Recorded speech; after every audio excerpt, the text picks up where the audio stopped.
Hi S L ടോക്സിലേക്ക് എല്ലാവർക്കും സ്വാഗതം. ഞാൻ ഇന്നത്തെ വീഡിയോയിൽ 4 ടൈപ്പ് ഓഫ് മെസ്സേജസ് പറയുന്നുണ്ട്, ടെക്സ്റ്റ് മെസ്സേജസ്. അപ്പോൾ ഇത്തരത്തിലുള്ള ഈ ഒരു 4 ടൈപ്പിലുള്ള മെസ്സേജസ് ആണ് നിങ്ങൾക്ക് വരുന്നത് എന്നുണ്ടെങ്കിൽ നിങ്ങൾ അതിന് മാക്സിമം റിപ്ലൈ കൊടുക്കാതിരിക്കുക എന്നുള്ളതാണ്. ചില ആളുകളുണ്ട്, ഒരുപാട് ഇഷ്ടമുള്ള ആളുകൾക്കായിരിക്കും മെസ്സേജ് അയക്കുന്നുണ്ടാവുക, പക്ഷേ അവരുടെ തിരിച്ചുള്ള പ്രതികരണം എന്ന് പറയുന്നത് ആ ഒരു ഇഷ്ടത്തോടെ ആയിരിക്കില്ല. പക്ഷെ നമുക്കത് മനസ്സിലാക്കാൻ പറ്റില്ല. നമ്മൾ വിചാരിക്കും അവർക്ക് തന്നെ ഇഷ്ടമാണ്, പക്ഷെ എനിക്ക് അയക്കാൻ പറ്റാത്തതുകൊണ്ടാണെങ്കിലോ തിരിച്ച് എനിക്ക് റിപ്ലൈ തരാൻ പറ്റാത്ത സിറ്റുവേഷനിലാണെങ്കിലോ ഇങ്ങനെയൊക്കെ എപ്പോഴും വിചാരിച്ച് അതിന് തള്ളിക്കളയുന്നുള്ളതാണ്. അങ്ങനെ ചെയ്യരുത്. പകരം ഞാൻ ഈ പറയുന്ന 4 മെസ്സേജസ് ടൈപ്പ് ഓഫ് മെസ്സേജസ് എങ്ങനെയാണെന്നുള്ളത് നിങ്ങൾ മനസ്സിലാക്കുക.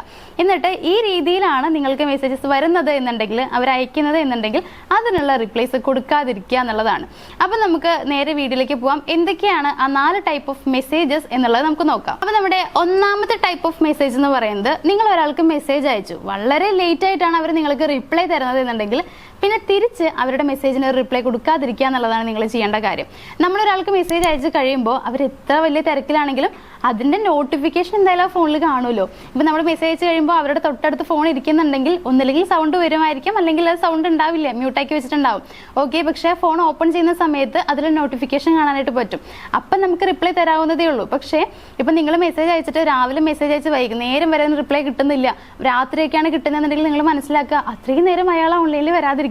ഇനിയിപ്പോൾ 1-2 ദിവസമാണെന്നുണ്ടെങ്കിൽ അത്ര വലിയ പ്രശ്നമല്ല. ചിലപ്പോൾ അവർ തിരക്കായിരിക്കാം, ജോലിയുടെ ഭാഗമായിട്ടൊക്കെ തിരക്കിലായിരിക്കാം എന്ന് കരുതി എപ്പോഴും അങ്ങനെയാണെന്നുണ്ടെങ്കിൽ മനസ്സിലാക്കുക നിങ്ങളോടുള്ള ഇഷ്ടം അവർക്ക് കുറവാണ്, അതല്ലെങ്കിൽ നിങ്ങൾക്ക് അത്ര വാല്യൂ മാത്രമേ ആ പേഴ്സൺ തന്നിട്ടുള്ളൂ. അതുകൊണ്ടാണ് നിങ്ങൾക്ക് ഇത്തരത്തിൽ അവർ വളരെ ലേറ്റ് ആയിട്ട് റിപ്ലൈ തരുന്നുണ്ടാവുക. ചിലപ്പോൾ നിങ്ങൾ എന്തായിരിക്കും ഇവർ മെസ്സേജ് നോക്കാത്തത് എന്ന് പറഞ്ഞിട്ട് അവരുടെ ചാറ്റ് എടുത്ത് നോക്കുന്ന സമയത്ത് ചില സമയങ്ങളിലൊക്കെ ഓൺലൈൻ എന്ന് കാണിക്കുന്നുണ്ടാവും. അതിൻ്റെ അർത്ഥം അവർ ഓൺലൈനിൽ ഉണ്ട് എന്നുള്ളത് തന്നെയാണ്. അപ്പോൾ നിങ്ങൾ അയച്ച മെസ്സേജ് അവരുടെ കണ്ണിൽ പെട്ടിട്ടുണ്ട്, നിങ്ങളൊരു മെസ്സേജ് അയച്ചിട്ടുണ്ട് എന്നുള്ളത് അവർക്ക് അറിയാം. ബട്ട് അവർ മറ്റ് മെസ്സേജസിലേക്ക് പോയിരിക്കുകയാണ്, അല്ലെങ്കിൽ മറ്റാളുകൾക്ക് മെസ്സേജ് അയക്കുന്നതിലോ അതല്ലെങ്കിൽ വേറെ എന്തെങ്കിലും കാര്യങ്ങളുടെ തിരക്കിലായിരിക്കാം. ഓക്കെ, പക്ഷേ അത് കഴിയുമ്പോൾ നിങ്ങൾക്ക് തിരിച്ചൊരു റിപ്ലൈ തരാവുന്നതേ ഉള്ളൂ. ഇങ്ങനെ ചെയ്യാത്തൊരു പേഴ്സൺ ആണെന്നുണ്ടെങ്കിൽ, അതായത് നിങ്ങൾക്ക് റിപ്ലൈ തരുന്നില്ല, ലേറ്റ് ആയിട്ടാണ് റിപ്ലൈ തരുന്നത് എന്നുണ്ടെങ്കിൽ ആ പേഴ്സണെ ഒഴിവാക്കേണ്ട സമയമായി എന്നുള്ളതാണ്. ഒഴിവാക്കുക എന്ന് പറഞ്ഞു കഴിഞ്ഞാൽ മുഴുവനായിട്ടും അങ്ങോട്ട് ഒഴിവാക്കണം എന്നല്ല ഞാൻ ഉദ്ദേശിക്കുന്നത്. എങ്കിലും പറ്റുന്ന രീതിയിൽ, അതായത് നമുക്ക് ചെയ്യാൻ പറ്റുന്ന ഒരു കാര്യം എന്ന് പറയുന്നത് നിങ്ങൾ അവർക്ക് മെസ്സേജ് അയക്കാതിരിക്കുക എന്നുള്ളതാണ്. സോ ആ ഒരു കാര്യമെങ്കിലും നിങ്ങൾ ചെയ്യാനായിട്ട് ശ്രമിക്കുക. ഇങ്ങനെ മെസ്സേജ് അയക്കുന്ന ഒരു പേഴ്സണ് റിപ്ലൈ കൊടുക്കാതിരിക്കുക. ദെൻ നമ്മുടെ സെക്കൻഡ് ടൈപ്പ് ഓഫ് മെസ്സേജസ് എന്ന് പറയുന്നത്, നിങ്ങൾ വളരെ വലിയ പാരഗ്രാഫായിട്ട് അവർക്കൊരു മെസ്സേജ് അയച്ചു, അവർ പക്ഷേ വളരെ ഷോർട്ടായിട്ടാണ് ഞാൻ ആൻസർ ചെയ്തിട്ടുണ്ടാവുക. ഇപ്പം നിങ്ങൾ നിങ്ങളുടെ സങ്കടം കഥകളൊക്കെ അവരോട് ഇങ്ങനെ പറയുകയാണ്, ഇങ്ങനെ സംഭവിച്ചു, അങ്ങനെ സംഭവിച്ചു, ഇതാണ് ഉണ്ടായെന്നൊക്കെ പറഞ്ഞിട്ട് വലിയൊരു സ്റ്റോറി പോലെ അയച്ചു കൊടുക്കുമ്പോൾ ലാസ്റ്റ് അവർ പറയുന്നുണ്ടാവുക ഇത്ര മാത്രമേ ഉണ്ടാവുള്ളൂ. ആ ഒരു അവരെല്ലാം ഒതുക്കുന്നുള്ളതാണ്.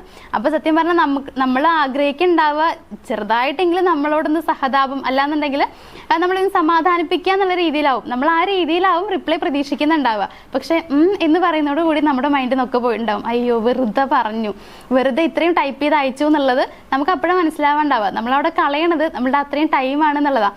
പക്ഷേ അവർക്കത് കേൾക്കാനുള്ള ടൈമോ വായിക്കാനുള്ള ടൈമോ മനസ്സിലാക്കാനുള്ള ടൈമോ അവരെടുക്കുന്നില്ല, അല്ലെങ്കിൽ അവർ നിങ്ങൾക്ക് തരുന്നില്ല എന്നുള്ളതാണ്. ഇങ്ങനെയുള്ള ആളുകൾക്ക് നിങ്ങൾ മെസ്സേജ് അയച്ചിട്ട് എന്താ കാര്യം? നിങ്ങളോടൊരു സഹതാപമോ ഇഷ്ടമോ ഈ ഒരു പേഴ്സണ് തോന്നുന്നുണ്ടാവില്ല.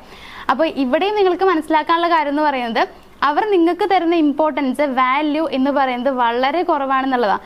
നമുക്ക് വാല്യൂ തരാത്ത ആളുകളുടെ അടുത്ത് നമ്മൾ നിൽക്കേണ്ട ആവശ്യമില്ല. അതേപോലെ തന്നെ അവർക്ക് നമ്മളോട് എത്രത്തോളം ഇഷ്ടമുണ്ടോ അതിനനുസരിച്ച് നമുക്ക് തരുന്ന വാല്യൂ കൂടിക്കൊണ്ടിരിക്കും. അപ്പോൾ ഇത് കുറവാണെന്നുണ്ടെങ്കിൽ അവിടെ മനസ്സിലാക്കുക നിങ്ങളോടുള്ള ഇഷ്ടം അതേപോലെ കുറവാണെന്നുള്ളതാണ്. സോ ഇങ്ങനെയുള്ള മെസ്സേജസിന് റിപ്ലൈ കൊടുക്കാതിരിക്കുക. അതായത് നിങ്ങൾ വലിയൊരു പാരഗ്രാഫായിട്ട് അയച്ചിട്ടും നിങ്ങളുടെ കുറേ കാര്യങ്ങൾ പറഞ്ഞിട്ടും അവർ വളരെ ഷോർട്ടായിട്ടാണ് ആൻസർ ചെയ്യുന്നത് എന്നുണ്ടെങ്കിൽ, എപ്പോഴും ഇതേപോലെ തന്നെയാണ് എന്നുണ്ടെങ്കിൽ ഇവിടെ നിങ്ങൾ മനസ്സിലാക്കേണ്ട സമയമായി. ഇനി ആ വ്യക്തിക്ക് തിരിച്ച് റിപ്ലൈ കൊടുത്തിട്ട് കാര്യമൊന്നുമില്ല, അല്ലെങ്കിൽ ഇനി മെസ്സേജ് അയച്ചിട്ട് കാര്യമൊന്നും ഇല്ല എന്നുള്ളത്. അപ്പോൾ നമ്മുടെ മൂന്നാമത്തെ ഒരു ടൈപ്പ് ഓഫ് മെസ്സേജ് എന്ന് പറയുന്നത്, എപ്പോഴും നിങ്ങളാണ് അവർക്ക് മെസ്സേജ് അയക്കാൻ വേണ്ടിയിട്ട് മുൻകൈ എടുക്കുന്നത്. അവരുടെ ഭാഗത്ത് ഇത്തരത്തിലുള്ള മുൻകൈ കാണാനൊന്നും ഇല്ല, അല്ലെങ്കിൽ അവർ മെസ്സേജ് അയക്കുന്നത് കാണുന്നൊന്നും ഇല്ല എന്നുണ്ടെങ്കിൽ അവിടെയും പിന്നെ നിങ്ങൾ മെസ്സേജ് അയക്കാതിരിക്കുക എന്നുള്ളതാണ് ചെയ്യേണ്ട കാര്യം എന്ന് പറയുന്നത്. ഇപ്പം നമ്മൾ ഇഷ്ടപ്പെടുന്ന റിലേഷൻഷിപ്പ് ആണ്, അല്ലെങ്കിൽ ആ ഒരു പേഴ്സൺ ആണെന്നുണ്ടെങ്കിൽ നമ്മൾ അങ്ങോട്ട് മെസ്സേജ് അയക്കാനായിട്ട് ശ്രമിക്കും. ഇനിയിപ്പോൾ അവർ ഡെയിലി അയച്ചുകൊണ്ടിരുന്ന ഒരാളാണ്, പക്ഷെ ആ ഒരു ടൈമിൽ നമുക്ക് മെസ്സേജ് കണ്ടില്ല എന്നുണ്ടെങ്കിൽ ഉള്ളിൽ ആകെപ്പാടൊരു വെപ്രാളാവും. എന്തായിരിക്കും മെസ്സേജ് അയക്കാണ്ടിരിക്കുക, അല്ലെങ്കിൽ എന്തെങ്കിലും തിരക്കിലാവോ, ഇനിയിപ്പോൾ അതല്ലെങ്കിൽ വേറെ എന്തെങ്കിലും സംഭവിച്ചിട്ടുണ്ടാവോ, വയ്യേ, ഇങ്ങനെയുള്ള ചിന്തകളൊക്കെ നമ്മുടെ മനസ്സിൽ വരുന്നുള്ളതാണ്. കാരണം നമ്മൾ അവരെ സ്നേഹിക്കുന്നുണ്ട്. സോ സ്വാഭാവികമായിട്ടും നമ്മുടെ ഉള്ളിലേക്ക് ഒരുപാട് ടെൻഷനും കാര്യങ്ങളും വരും ആ ഒരു പേഴ്സണെ കുറിച്ച്. അപ്പോൾ ഇപ്പോൾ ഇവിടെ നിങ്ങളാണ് എപ്പോഴും മെസ്സേജ് അയച്ചുകൊണ്ടിരിക്കുന്നത്, അവര് തിരിച്ച് ചെറിയ ചെറിയ റിപ്ലൈസ് മാത്രമേ തരുന്നുള്ളൂ. അതല്ലാതെ ഇപ്പം ഞാൻ അയക്കാതിരുന്നു കഴിഞ്ഞാലും ആളെനിക്ക് മെസ്സേജ് ഒന്നും അയക്കണില്ല. ഇങ്ങനെയാണ് നിങ്ങളുടെ ഈ സ്റ്റോറി പോയിക്കൊണ്ടിരിക്കുന്നതെന്നുണ്ടെങ്കിൽ ഇവിടെ നിങ്ങൾ ചെയ്യേണ്ട കാര്യം ഇനി അങ്ങോട്ട് മെസ്സേജ് അയക്കാതിരിക്കുക എന്നുള്ളതാണ്. ഒരു 2 ദിവസം നിങ്ങൾ അയക്കാതിരുന്ന് നോക്ക്. എന്നിട്ട് അവർ നിങ്ങൾക്ക് ഇങ്ങോട്ട് മെസ്സേജ് അയക്കുന്നുണ്ടെങ്കിൽ നിങ്ങൾ മനസ്സിലാക്കുക നിങ്ങൾ അയക്കുന്ന മെസ്സേജസിൽ അവർ കുറച്ച് ഹാപ്പിയാണ്, അല്ലെങ്കിൽ അതിലൊരു ഹാപ്പിനെസ് അവർ കണ്ടെത്തുന്നുണ്ട് എന്നുള്ളത്.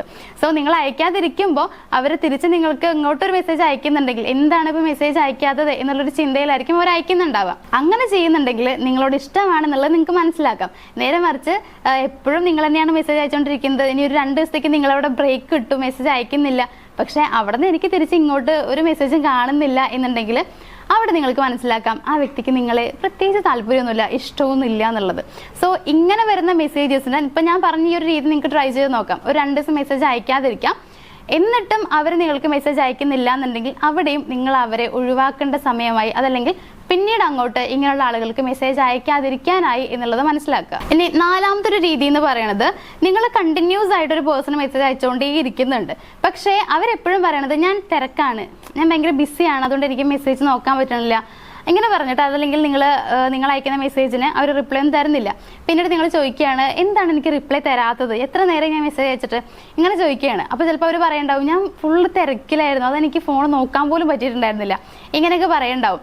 അപ്പോൾ അങ്ങനെയാണെന്നുണ്ടെങ്കിൽ നിങ്ങൾ മനസ്സിലാക്കുക അത്ര വലിയ തിരക്കുള്ള ആളൊന്നും ഈ ലോകത്ത് ആരുമില്ല, റെസ്റ്റ് ഇല്ലാണ്ട് പണിയെടുക്കുന്ന ആളുകളും ആരുമില്ല. ഒരു 5 മിനിറ്റെങ്കിലും ഇരിക്കാൻ പറ്റുന്ന വർക്കാണ് എല്ലാവർക്കും ഉള്ളത്. അങ്ങനെ ജോലി ചെയ്യുന്ന ആളുകളായിരിക്കും എല്ലാവരും. ഇനിയിപ്പോൾ എത്ര വലിയ ജോലിയാണെന്നുണ്ടെങ്കിലും ഷിഫ്റ്റ് ഉണ്ടാവുമല്ലോ, ഇത്ര ടൈം വർക്ക് ചെയ്യുക, ഇത്ര ടൈം നമുക്ക് റെസ്റ്റിംഗ് ടൈമാണ്. അപ്പോൾ ആ ഒരു ടൈമിൽ ഫോൺ എടുക്കാത്ത ആളുകൾ ആരുള്ളത്?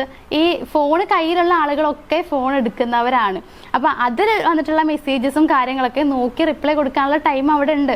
എന്നിട്ടും റിപ്ലൈ തരുന്നില്ല എന്നുണ്ടെങ്കിൽ നിങ്ങൾ മനസ്സിലാക്കുക ഇവിടെയും കാണാൻ പറ്റുന്ന കാര്യം ഇത്രയേ ഉള്ളൂ, നിങ്ങളോട് താല്പര്യമില്ല. അവർക്ക് ചിലപ്പോൾ മറ്റു പല കാര്യങ്ങളോടും താല്പര്യം ഉണ്ടായിരിക്കും, ജോബിനോടായിരിക്കും കൂടുതൽ ഇൻട്രസ്റ്റ് ഉണ്ടാവുക. സോ ജോബ് എപ്പോഴും ചെയ്യുന്ന ആളുകളുണ്ടായിരിക്കും, അതല്ലെങ്കിൽ ഫ്രണ്ട്സിന് മെസ്സേജ് അയക്കുന്ന അങ്ങനെ ചെയ്യുന്ന ആളുകളൊക്കെ ഉണ്ടായിരിക്കാം. പക്ഷേ എത്ര നേരം കഴിഞ്ഞിട്ടും നിങ്ങൾക്ക് മെസ്സേജിന് റിപ്ലൈ ഒന്നും തരുന്നില്ല. ഇനിയിപ്പോൾ അതേപോലെ തന്നെ 1-2 ദിവസമൊക്കെ ഇങ്ങനെ കാണുകയാണെന്നുണ്ടെങ്കിൽ പ്രശ്നമല്ല.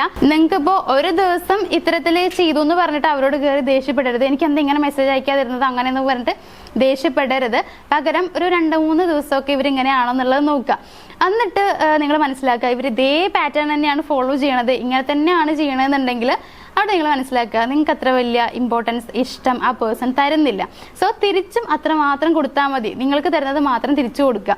നമ്മൾ പറയാറുണ്ട് ഇങ്ങോട്ടൊന്നും പ്രതീക്ഷിക്കാതെ വേണം അങ്ങോട്ട് സ്നേഹിക്കാൻ എന്നുള്ളത്, അതൊക്കെ വെറുതെയാണ്. ഇങ്ങോട്ട് സ്നേഹം കിട്ടുന്നില്ലെങ്കിൽ അങ്ങോട്ട് സ്നേഹിച്ചിട്ട് കാര്യമൊന്നുമില്ല.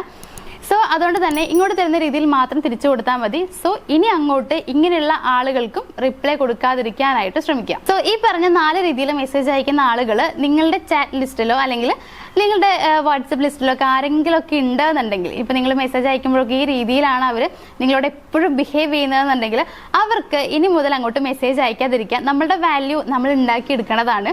അത് പോയി കഴിഞ്ഞാൽ പിന്നെ നമുക്കത് ഉണ്ടാക്കിയെടുക്കുക എന്ന് പറയുന്നത് കുറച്ച് പ്രയാസമാണ്. സോ അത് കളയാതിരിക്കുക എന്നുള്ളത് നിങ്ങളുടെ ഉത്തരവാദിത്തമാണ്. നിങ്ങളോട് തന്നെ ചെയ്യേണ്ട ഒരു കടമയും ഉത്തരവാദിത്തമാണ് ആ ഒരു സംഭവം എന്ന് പറയുന്നത്. സോ അത് നഷ്ടപ്പെടുത്താതിരിക്കുക. അപ്പോൾ ഇത്തരത്തിൽ മെസ്സേജ് അയക്കുന്ന ആളുകൾക്ക് ഇനി അങ്ങോട്ടെങ്കിലും തിരിച്ച് റിപ്ലൈ കൊടുക്കാതിരിക്കാനായിട്ട് ശ്രമിക്കുക. അപ്പോൾ ഇന്നത്തെ വീഡിയോയിൽ ഇത്രയും കാര്യങ്ങളാണ് ഷെയർ ചെയ്യാനുള്ളത്. നമ്മുടെ വീഡിയോയിൽ പറഞ്ഞ കാര്യങ്ങളൊക്കെ നിങ്ങൾക്ക് മനസ്സിലായിട്ടുണ്ടാവുമെന്ന് വിചാരിക്കുന്നു. ഇനി അഥവാ എന്തെങ്കിലും ഡൗട്ടൊക്കെ നിങ്ങൾക്ക് വരികയാണെന്നുണ്ടെങ്കിൽ കമൻറ്റ് ബോക്സിൽ ഒന്ന് ചോദിക്കുക.